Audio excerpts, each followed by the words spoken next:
Welcome back, everybody. All right, so let's go ahead and let's do a little bit of math here, okay? So we can see that we changed the text to 2, but guess what we can do with this number here, okay? We can add in +1, okay? And so what this will do is this will make it equal to 3. Now, let's just do a little bit of math. Let's say 2, and then it'll equal to 4. So you can do a little bit of math here, and I'm just going to squeeze this in here. And well, don't worry about this because remember, it doesn't change here. I just want to focus in on the JavaScript for a moment here.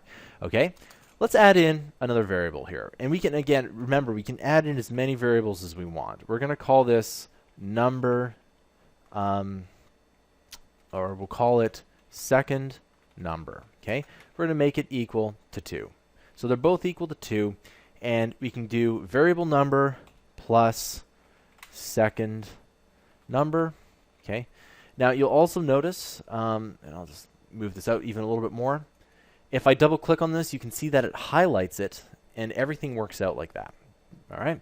So if we change the text, it equals to 4. Pretty simple, right?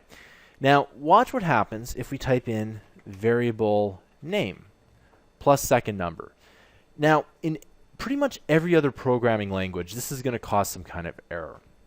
And the reason why it causes an error is that in other programming languages, what ends up happening is that you can't add a number to a letter. It doesn't make sense. It's like, you know, if you ask yourself how many apples do we have, and you have, you know, 1 apple plus an orange, it's like 1, but it doesn't really make any sense to the computer.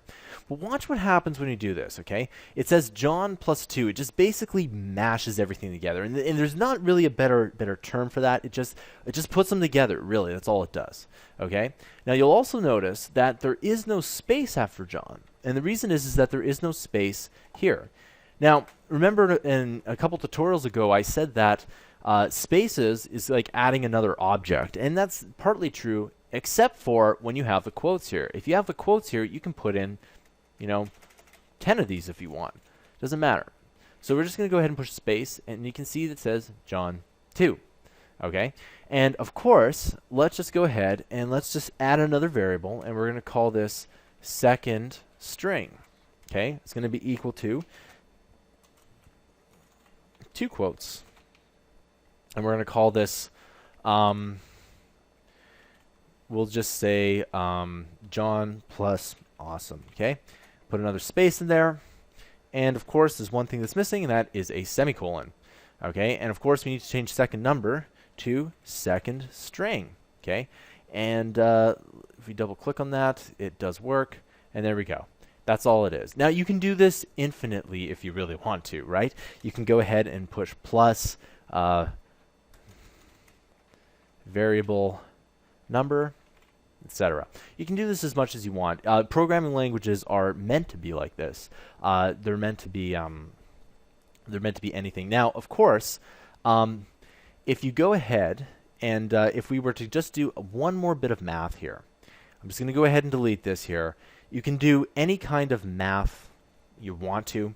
So we have variable number minus 3. And then we can go ahead, it equals to -1. Okay, that makes perfect sense. You can do whatever you want.